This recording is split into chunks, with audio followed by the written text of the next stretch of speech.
Bismillahirrahmanirrahim. Assalamualaikum warahmatullahi wabarakatuh. Alhamdulillah rabbil alamin. Wabihi nasta'in wa ala umurid dunya waddin.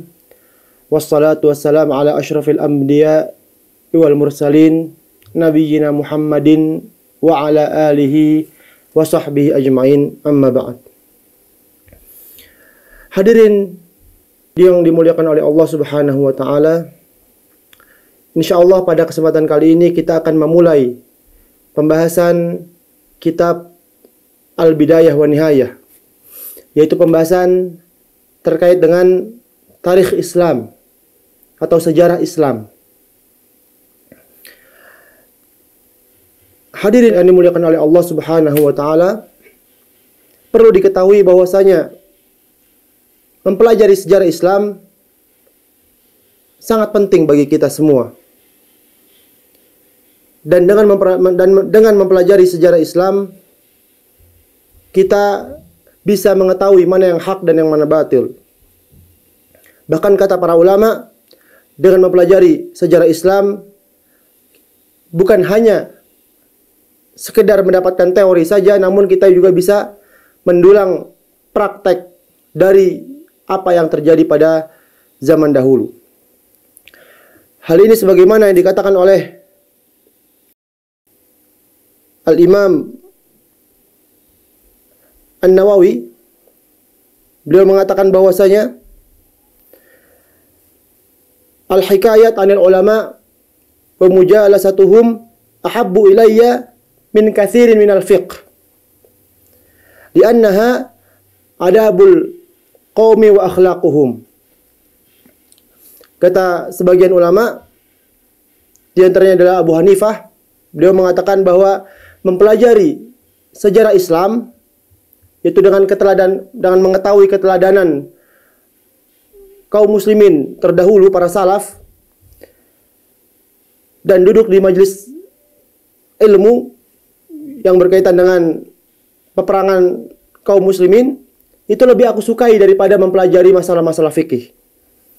Karena kisah-kisah tersebut berisi adab-adab dan juga tingkah laku mereka untuk diteladani. Bahkan sepertiga isi Al-Quran adalah berkaitan dengan kisah. Ya, kita tahu bahwasanya sepertiga isi Al-Quran adalah kisah.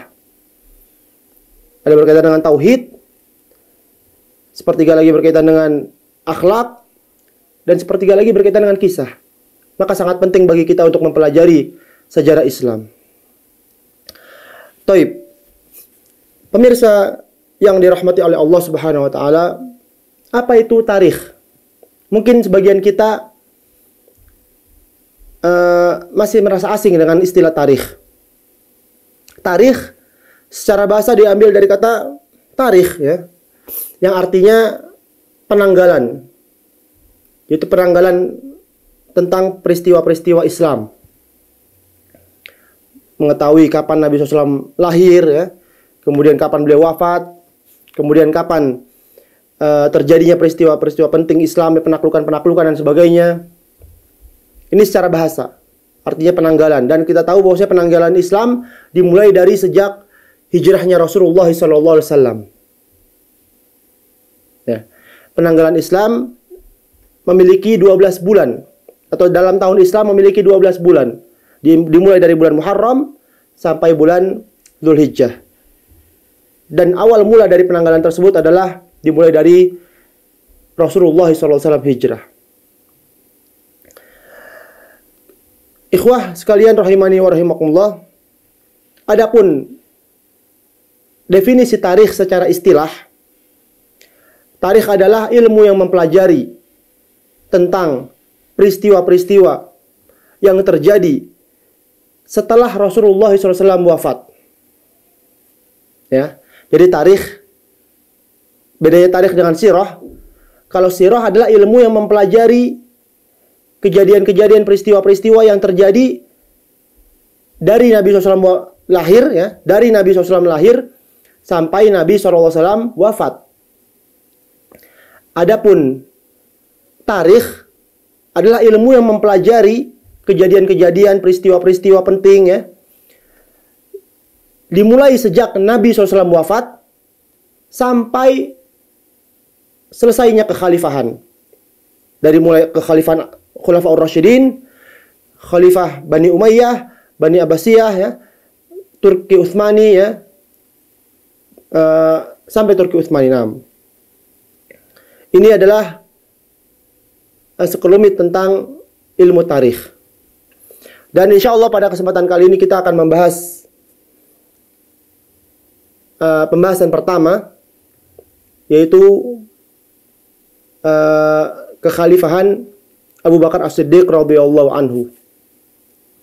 Pemirsa yang dirahmati oleh Allah Subhanahu wa taala, sebagaimana yang kita ketahui bahwasanya setelah Rasulullah SAW wafat, maka kepemimpinan dipilih oleh atau dipegang oleh Abu Bakar As-Siddiq radhiyallahu anhu. Dan dinamakan dengan khalifah karena ia menggantikan. Khalifah ini secara bahasa adalah pengganti. Maka khalifah berarti menggantikan pemimpin sebelumnya. Berarti Abu Bakar adalah khalifah Rasulullah sallallahu alaihi wasallam, pengganti Rasulullah SAW. Umar adalah khalifatu Rasulullah, pengganti Rasulullah. Utsman bin Affan khalifah Rasulullah, penggantinya dari pengganti Rasulullah, dan seterusnya. Ini secara bahasa adalah khalifah adalah pengganti.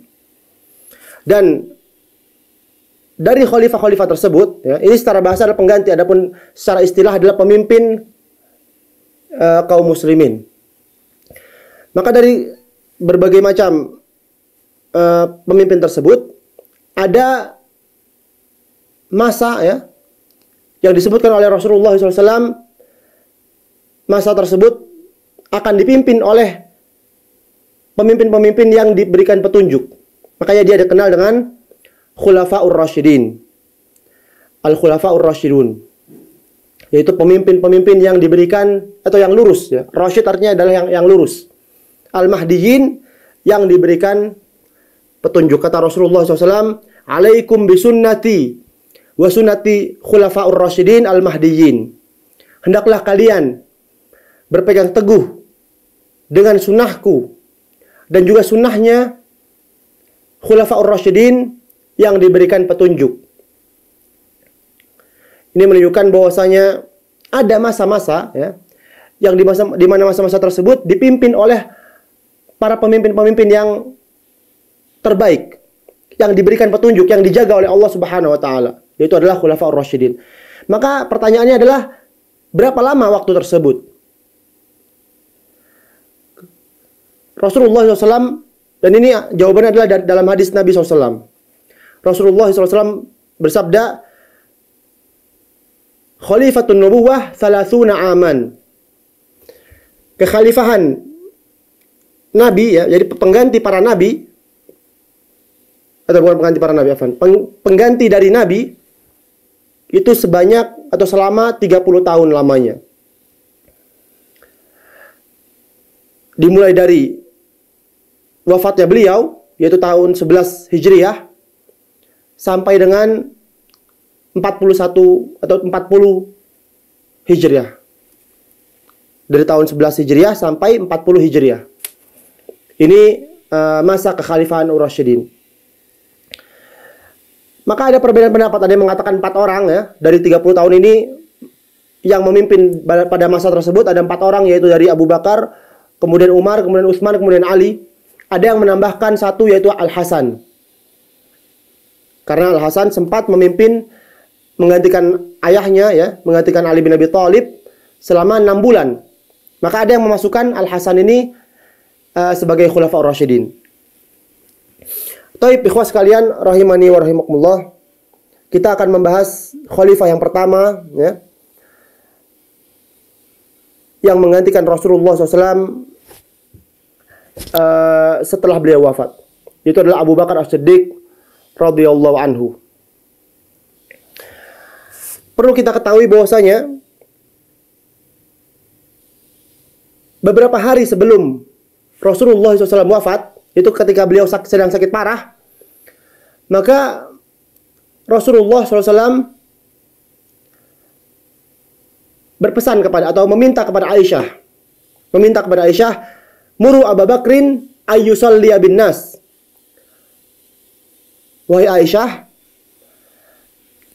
perintahkanlah Abu Bakar untuk mengimami salat.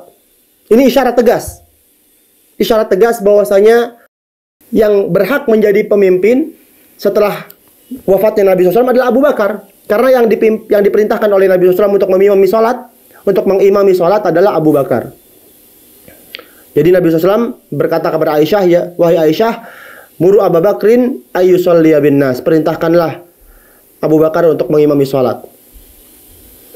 Maka Aisyah sebagai putrinya, ya, putri Abu Bakar, beliau mengatakan kepada Nabi SAW, ya Rasulullah, inna Abu Bakrin rajulan layyinan. Beliau adalah seorang laki-laki yang lembut hatinya. Beliau mudah terenyuh ketika membaca Al-Quran. Sehingga ketika beliau membaca Al-Quran, beliau sering nangis terseduh-seduh. Dan ini membuat tidak nyaman didengar, ya, ketika imam terlalu sering menangis. Maka Aisyah berkata, perintahkan yang lain ya Rasulullah. Nah, jadi ini bukan berarti Aisyah seorang istri yang durhaka, ya, yang tidak mau taat kepada suaminya. Tidak, ini Aisyah hanya memberikan usul saja. Ya Rasulullah, ayahku seorang yang lembut, ya, dan suaranya pun pelan. Suara Abu Bakar ini termasuk yang tergolong pelan. Sehingga mungkin ada yang lebih pantas untuk menjadi imam ya Rasulullah. Beliau hanya memberikan usul saja. Maka apa jawaban Nabi SAW? Beliau pun mengulanginya lagi. Muru Abu Bakrin ayyusalliya bin nas. Perintahkan Abu Bakar untuk mengimami salat. Aisyah pun berkata kembali, ya, yang kedua kalinya, ya Rasulullah, ayahku adalah seorang yang lembut, mudah menangis, dan suaranya pelan. Dan ini terulang sampai 3 kali. Yang ketiga kalinya Nabi SAW pun marah. Engkau ini seperti wanita-wanita penggoda Yusuf. Perintahkan Abu Bakar untuk mengimami sholat. Maka mendengar kemarahan Nabi SAW, Aisyah pun segera melaksanakan perintahnya tersebut. Maka jadilah Abu Bakar As-Siddiq menjadi imam di saat Nabi SAW sedang sakit parah, yaitu mendekati wafatnya beliau, mendekati ajalnya beliau sallallahu alaihi wasallam. Taib, ya. Kemudian suatu saat dikisahkan bahwasanya suatu saat atau suatu hari, ya, Abu Bakar terlambat sholat. Kemudian yang maju menjadi imam adalah Umar bin Khattab. Dan Umar ini suaranya keras, tergolong keras. Bahkan sampai saking kerasnya suaranya ini terdengar ke kamar Nabi SAW. Karena kamar Nabi SAW dekat dengan Masjid Nabawi, maka suaranya terdengar. Oh, ini bukan suara Abu Bakar. Maka Nabi SAW pada saat sedang sakit parah tersebut seketika marah. Demi Allah, tidak ada yang pantas mengimami, ya, di antara kalian kecuali Abu Bakar. Ini menunjukkan dengan tegas, ya, isyarat tegas bahwasanya yang berhak menjadi khalifah adalah Abu Bakar As-Siddiq radhiyallahu ta'ala anhu. Taib. Ini awal mula, ya, mengapa Abu Bakar lah yang dipilih. Kenapa Abu Bakar yang dipilih? Karena memang ini isyarat dari Nabi sallallahu alaihi wasallam. Nanti akan kita bahas kenapa Umar dipilih, ya. Kalau Umar dipilih karena dipilih oleh Abu Bakar, ya. Kalau Utsman hasil musyawarah. Taib. Adapun nama beliau, ikhwas sekalian, rahimani wa rahimakumullah, nama beliau adalah Abdullah bin Utsman bin Amir bin Amr bin Ka'ab bin Sa'ad bin Taim bin Murrah bin Ka'ab bin Lu'ay bin Ghalib bin Fihr. Ya, Anda ulangi lagi, nama beliau adalah Abdullah. Jadi Abu Bakar ini bukan nama, ya. Abu Bakar bukan nama. Nama beliau adalah Abdullah bin Utsman, ayahnya namanya Utsman, bin Amir, kakeknya, ya, bin Amr, bin Ka'ab, bin Sa'ad, bin Taim, bin Murrah, bin Ka'ab, bin Lu'ay bin Ghalib dan seterusnya ya. Sampai ke Adnan. Beliau ini termasuk keturunan Adnan, dan Adnan adalah keturunan dari Nabi Ismail alaihissalam. Ikhwas sekalian rahimani wa rahimakumullah. Dan Abu Bakar ini disebutkan oleh para ulama termasuk keluarga yang berkah. Kenapa berkah? Karena beliau seluruh keluarganya Islam, masuk Islam. Ya. Beliau ini sendiri adalah Abdullah bin Utsman ya. Adalah yang termasuk awal-awal masuk Islam. Ya, yang pertama-tama masuk Islam. As-sabiqun al-awwalun. Kemudian beliau punya istri 4. Ya, istri Abu Bakar ini ada 4. Yang pertama adalah Ummu Ruman, ya. Kemudian Habibah. Kemudian yang ketiga Kutailah. Dan yang keempat adalah Asma binti Umais. Nah, yang pertama tadi Ummu Ruman. Ummu Ruman ini ibundanya Aisyah. Ya. Kemudian ada Habibah, ada Kutailah, ada Asma binti Umais. Ya. Empat-empatnya ini masuk Islam. Empat-empatnya masuk Islam ya. Kemudian dan ayahnya Abu Bakar pun masuk Islam ya. Ayahnya Abu Bakar masuk Islam, yaitu Utsman. Kemudian ibundanya pun juga demikian masuk Islam. Jadi beliau adalah keluarga yang berkah. Beliau masuk Islam, bahkan yang pertama-tama masuk Islam. Ayah ibunya ya, keduanya masuk Islam, orang tuanya, istrinya pun masuk Islam, anak-anaknya pun masuk Islam. Masya Allah, ini keluarga Muslim di zaman Rasulullah SAW. Kemudian beliau dilahirkan di Mekah. Beliau adalah seorang sahabat yang dilahirkan di Mekah. Dilahirkan 2 tahun setelah tahun gajah. 2 tahun setelah tahun gajah. Karena kita ketahui bahwasanya Nabi SAW lahir pada saat tahun gajah. Ya, Nabi SAW lahir tahun gajah. Abu Bakar 2 tahun setelahnya, yaitu 2 tahun setelah tahun gajah. Dan Abu Bakar wafat 2 tahun setelah Nabi SAW wafat. Berarti usia Abu Bakar sama dengan usianya Nabi SAW, yaitu 63 tahun. Karena beliau lahir 2 tahun setelah Nabi, ya, 2 tahun lebih muda daripada Nabi SAW. Dan beliau wafatnya 2 tahun setelah Nabi SAW. Karena Abu Bakar ini menjabat sebagai khalifah hanya 2 tahun setengah saja. Ada yang mengatakan 2 tahun setengah, ada yang mengatakan 2 tahun 3 bulan. Cuma 2 tahunan saja beliau menjadi khalifah. Kemudian fisiknya, ya, fisik Abu Bakar disebutkan oleh para ulama tarikh, beliau ini memiliki kulit yang putih. Kemudian beliau sangat kurus. Disebutkan beliau ini sering melorot ya, sarungnya sering melorot atau sering kedodoran. Nah, sehingga sering turun sarungnya. Kemudian beliau tarik lagi ketika turun larangan isbal ya. Maka beliau minta udzur, ya Rasulullah, aku ini kurus ya. Maka sarungku sering melorot. Maka dibiarkan oleh Nabi SAW. Namun Abu Bakar tetap berusaha sekuat mungkin untuk menarik sarungnya ya, agar tidak mencapai mata kaki. Kemudian disebutkan beliau ini orangnya lembut ya, sangat lembut. Tadi disebutkan beliau mudah menangis. Ketika membaca Al-Quran beliau mudah menangis. Kemudian beliau juga orang yang pemalu ya. Nah, dan di antara akhlak beliau ya, beliau memiliki akhlak yang mulia seperti akhlak Nabi SAW. Dan kata para ulama, beliau ini juga pandai bergaul ya. Beliau orangnya pandai bergaul, Abu Bakar ini. Makanya beliau sering keluar kota ya, kemana-mana. Beliau ini pedagang, maka beliau sering merantau kemana-mana. Kenapa beliau pintar bergaul ya? Kata para ulama, karena Abu Bakar ini seorang yang pakar nasab, pakar terhadap nasab orang ya. Dan zaman dulu bahan bicara yang enak, yang nyaman dibicarakan itu adalah soal nasab. Oh, kamu anaknya Fulan, anaknya Fulan bin Fulan ya.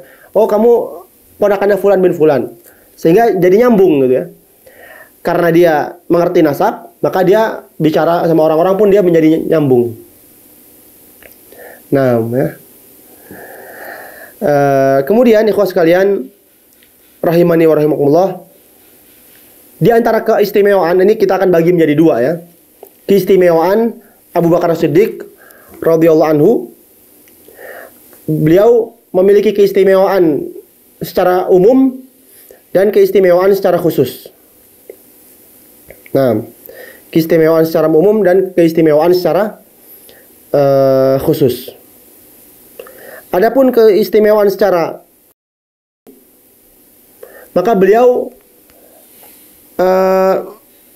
tidak pernah minum khamr. Beliau sahabat yang tidak pernah minum khamr di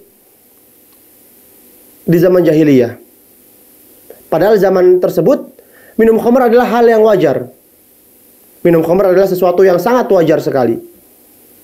Bahkan banyak syair-syair Arab ya yang memuji-muji khamr, minuman kebanggaan Arab, khamr itu di zaman jahiliyah.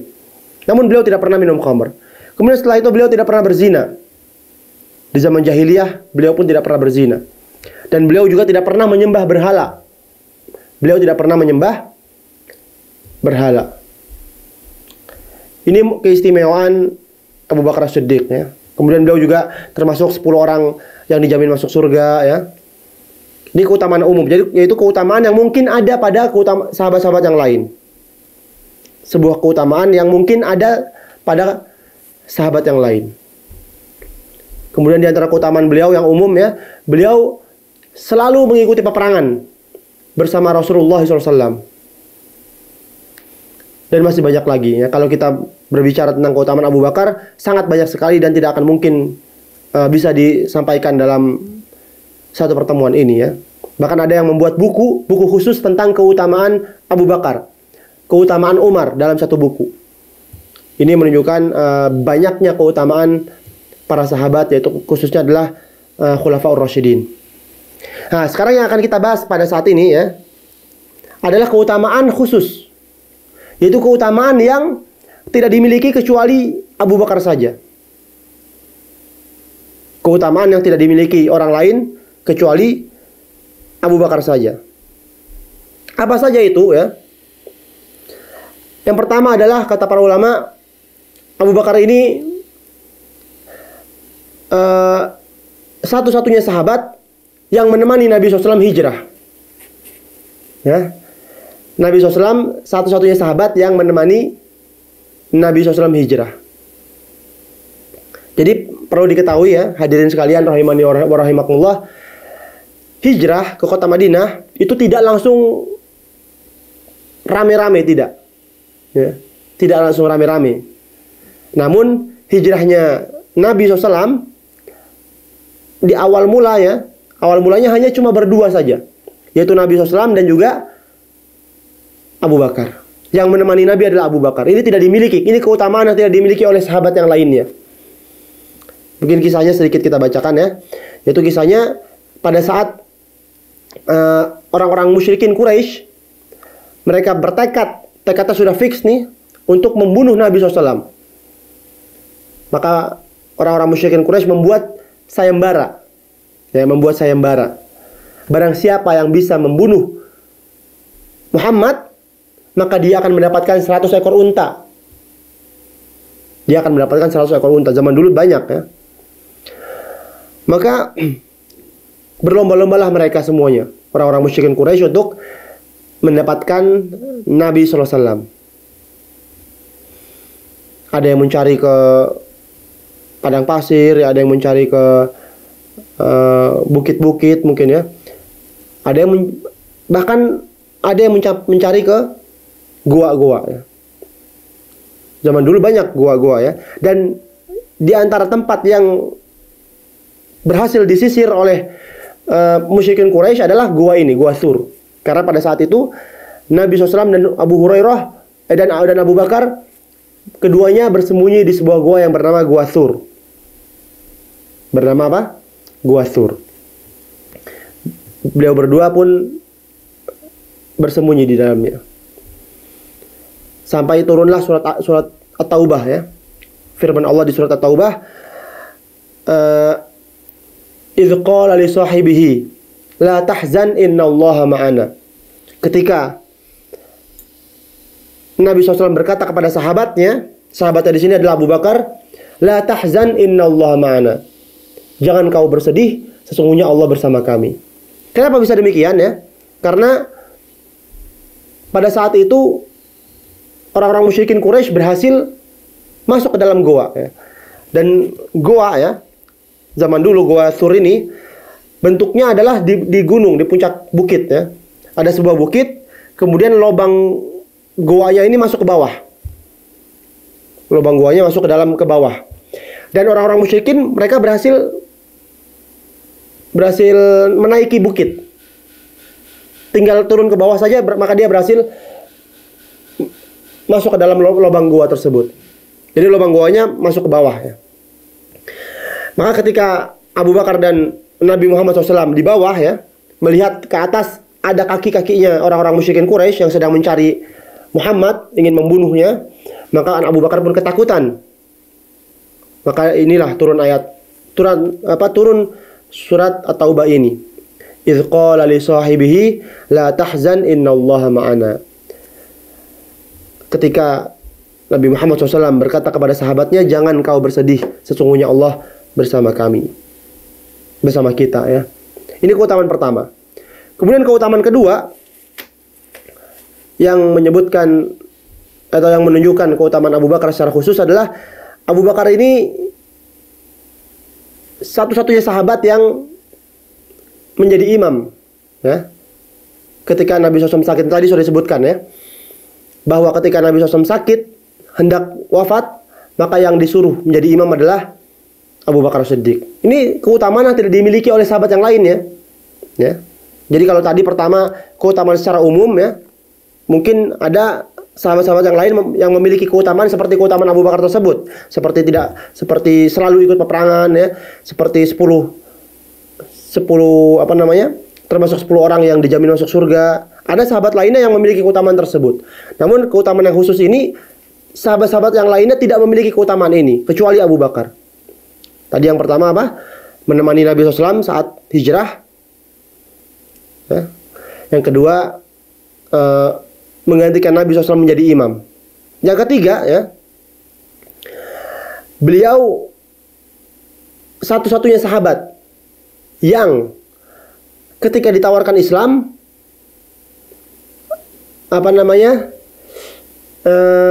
tidak menolak, tidak ada keraguan di dalamnya. Ini disebutkan dalam hadis, kata Nabi SAW, ma'aratul Islam ala ahadin illa kanat lahu kabuah. Kata Nabi SAW, tidaklah aku tawarkan Islam kepada sahabatku ya, di awal Islam ini, tidaklah aku menawarkan Islam kecuali pasti di antara mereka ada kabuah. Kabuah itu keraguan. Illa Abu Bakar, kecuali Abu Bakar. Abu Bakar ketika aku tawarkan Islam, maka dia langsung menerimanya tanpa ada keraguan sama sekali. Ini keutamaan Abu Bakar yang tidak dimiliki oleh sahabat yang lain. Kalau sahabat yang lainnya semuanya ya, mungkin Umar, Hamzah ya, sahabat seluruhnya pasti ada keraguan ketika ditawarkan masuk Islam. Adapun Abu Bakar tidak ada keraguan sama sekali, langsung menerimanya. Dan para ulama menjelaskan kenapa kok Abu Bakar langsung menerima ya pada saat itu. Kata para ulama adalah karena Abu Bakar ini adalah sahabat Nabi SAW. Sebelum Nabi diangkat menjadi sebelum Rasulullah SAW diangkat menjadi seorang Rasul ya, sudah bersahabat dengan Abu Bakar. Maka ketika Nabi SAW mengklaim dirinya adalah seorang utusan, maka langsung dibenarkan oleh Abu Bakar. Karena Abu Bakar sudah tahu sifat Rasulullah SAW, orangnya jujur. Ya. Nah,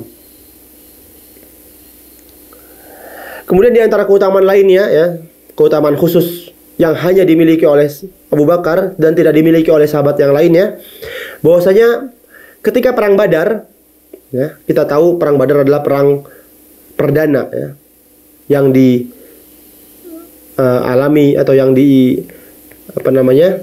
ikuti oleh kaum muslimin. Kaum musyrikin berjumlah 1.000 orang.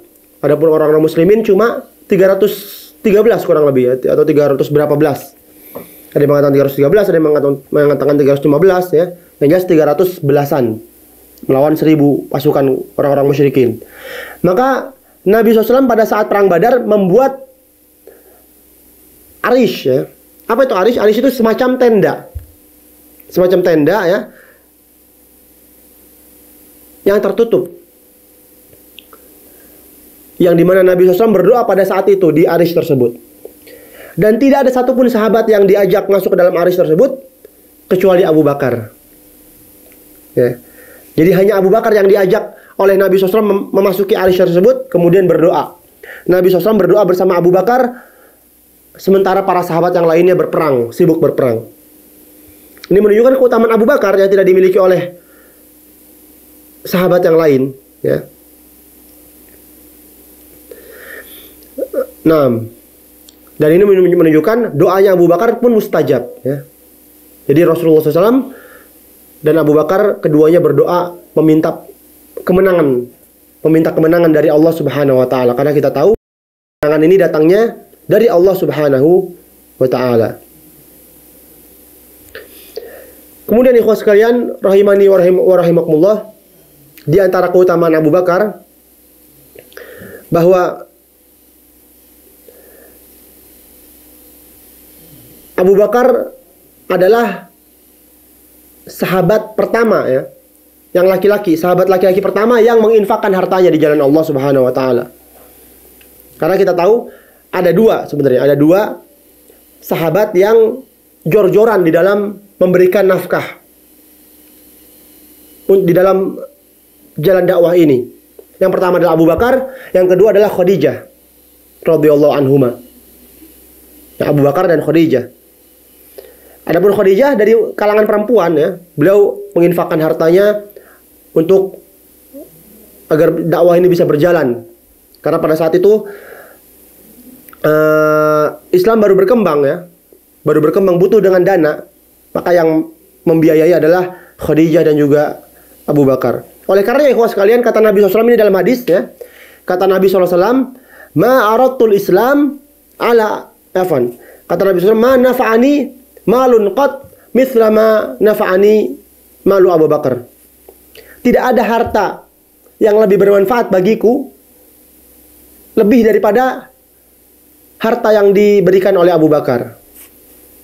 Ya. Jadi kata Nabi SAW, beliau bersabda, tidak ada harta yang lebih bermanfaat bagiku daripada harta yang diberikan oleh Abu Bakar. Kenapa demikian? Karena Abu Bakar radhiyallahu anhu memberikan hartanya di saat orang-orang pada saat itu mendustakan Nabi sallallahu alaihi wasallam. Beliau tidak percaya dengan Nabi. Ya. Adapun Abu Bakar menginfakkan hartanya, karena kita tahu Abu Bakar adalah saudagar kaya. Bukan setelah masuk Islam, sejak zaman jahiliyah beliau sudah menjadi saudagar kaya. Kemudian beliau memberikan hartanya ya, menghabiskan hartanya di jalan Allah Subhanahu wa taala. Maka wajar kata Nabi SAW, tidak ada harta yang lebih bermanfaat bagiku daripada hartanya Abu Bakar As-Siddiq radhiyallahu anhu. Nah, kemudian di antara keutamaan Abu Bakar yang khusus ya, kata para ulama adalah banyak ayat-ayat yang turun kepada Abu Bakar. Ya. Jadi ada beberapa ayat dalam Al-Quran yang turun memuji Abu Bakar langsung. Ini pujian kepada Abu Bakar ya.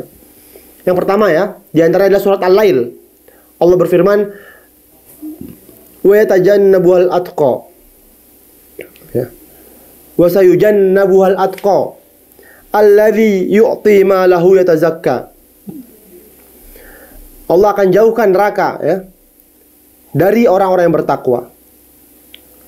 Wa sayujannabuha, di sini ya, itu dhamir kembali kepada an-nar, neraka, karena neraka ini muannats ya, muannats.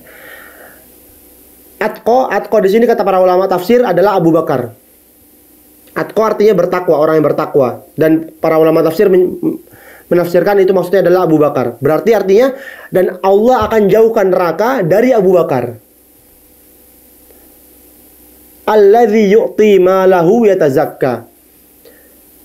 Kenapa Abu Bakar dijauhkan dari neraka? Karena dia alladzi yu'ti malahu yatazakka, karena dia telah memberikan hartanya, ya, menginfakkan hartanya, yatazakka, demi mensucikan dirinya. Ini ayat pertama ya, yang turun memuji Abu Bakar. Kemudian ayat yang kedua adalah kisah tentang Mistah, atau ayat ya di surat An-Nur yang menjelaskan tentang kisah Mistah. Siapa itu Mistah ya? Mistah adalah sepupu Abu Bakar. Mistah adalah sepupu Abu Bakar. Dan Mistah ini orangnya miskin. Ya. Mistah orangnya miskin. Berbeda dengan sepupunya Abu Bakar, orang kaya. Maka karena Mistah ini miskin, Abu Bakar pun membiayai membiayai Mistah. Keperluannya ditanggung oleh Abu Bakar As-Siddiq. Dan itu berlanjut bertahun-tahun. Sampai akhirnya kejadian Hadisatul Ifk. Apa itu Hadisatul Ifk ya? Hadisatul Ifk adalah kejadian Aisyah dituduh berzina.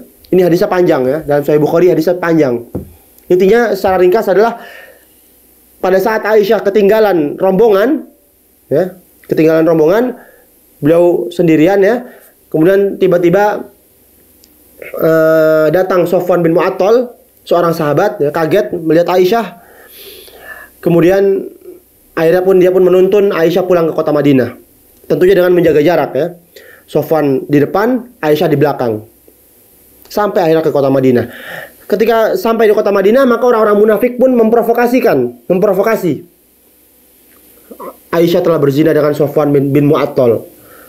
Ini provokasi yang tuduhan yang keji ya. Dan banyak yang terprovokasi ya. Banyak yang terprovokasi. Ini fitnahnya besar pada saat itu. Dan di antara yang terprovokasi adalah Mistah. Mistah ini ikut terprovokasi, sehingga ikut menyebarkan tuduhan dusta ini. Aisyah berzina dengan Sofwan bin Mu'attal. Ketika mendengar tuduhan ini ya, Abu Bakar pun marah.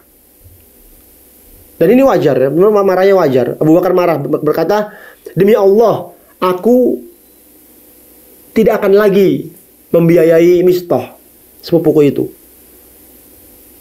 Abu Bakar marah kenapa? Karena putrinya dituduh berzina oleh Mistah, sepupunya sendiri. Padahal selama ini Mistah sudah diberikan biaya atau dibiayai oleh Abu Bakar. Ini seakan-akan air susu dibalas dengan air tuba. Wajar Abu Bakar marah. Namun apa? Kata Allah Subhanahu wa taala di surat At-Taubah ayat 40, illatan wala ya'tali ulul fadla minkum, ya, wala ya'tali ulul fadla minkum was-sa'ati ay yu'tu ulil qurba wal miskin wal muhajirin fi sabilillah wal ya'fu wal yasfahu. Ala tuhibbuna ay yaghfirallahu lakum. Kata Allah Subhanahu wa taala di surat An-Nur ayat 22, maka janganlah orang yang memiliki hubungan dekat dengan kerabatnya, ya, dan biasa memberikan nafkah kepada kerabatnya tersebut dan juga kepada orang miskin dan muhajirin, memutuskan hubungannya dengan kerabatnya tersebut. Wal ya'fu wal yasfahu, hendaknya dia memaafkan dan hendaknya dia berlapang dada. Ala tuhibbuna ay yaghfirallahu lakum, bukankah engkau, ya, bukankah engkau senang apabila Allah Subhanahu wa taala memaafkan dirimu dan mengampunimu? Wallahu ghafurur rahim, ya. Sesungguhnya Allah Maha Pengampun dan Maha Penyayang. Ketika mendengar ayat ini ya, Abu Bakar langsung merasa.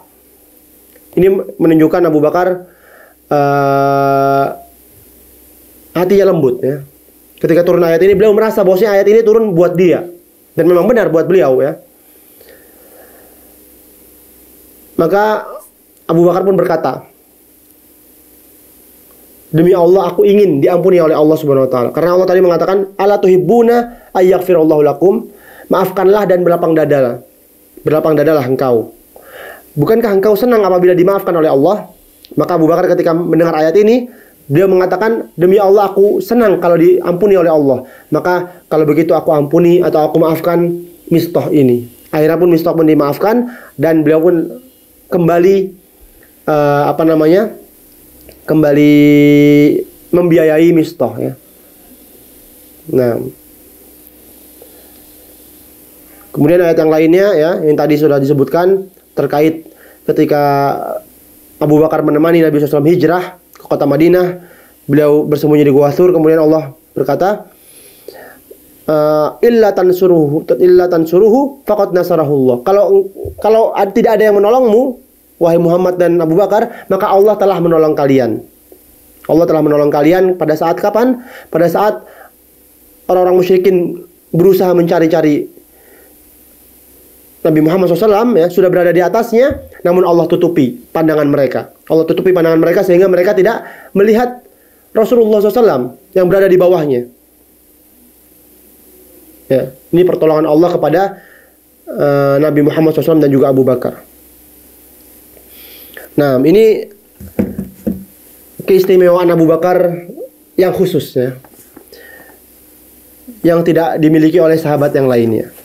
Kemudian disebutkan ikhwah sekalian rahimani wa rahimakumullah, Abu Bakar ini orangnya sangat semangat di dalam beramal soleh ya. Sangat semangat beribadah. Suatu hari Rasulullah SAW pernah bertanya kepada para sahabatnya. Beliau duduk di depan ya, para sahabatnya duduk di hadapan beliau. Bukan cuma Abu Bakar ya, ada banyak sahabat di sana. Kemudian Nabi SAW bertanya ya, man minkum yasum? Siapa di antara kalian yang berpuasa sunnah? Maka kata Abu Bakar, kemudian tanya lagi, siapa di antara kalian yang tabi janaiz, yang mengiringi jenazah? Kata Abu Bakar, saya ya Rasulullah. Kemudian kata Nabi SAW diulang lagi pertanyaannya, siapa di antara kalian yang yut'imul miskin, yang memberi makan fakir miskin? Kata Abu Bakar, saya ya Rasulullah. Kemudian ditanya lagi, siapa di antara kalian yang menjenguk orang sakit hari ini ya, hari ini? Maka kata Abu Bakar, saya ya Rasulullah. Jadi beliau dalam satu hari berpuasa, mengiringi jenazah, memberi makan fakir miskin, dan menjenguk orang sakit. Maka kata Nabi SAW, demi Allah ya, tidaklah seorang berkumpul padanya ya 4 amalan tersebut dalam satu hari, kecuali dia akan masuk surga. Ya. Dari hadis ini menunjukkan Abu Bakar ini orangnya rajin ibadah. Beliau bukan cuma memiliki keutamaan, namun beliau juga memang ahli ibadah ya. Beliau adalah seorang yang ahli ibadah. Taib. Masih banyak ikhwas sekalian rahimani wa rahimakumullah pembahasan tarikh Abu Bakar ya. Insyaallah kita akan membahas di pertemuan depan, kita akan membahas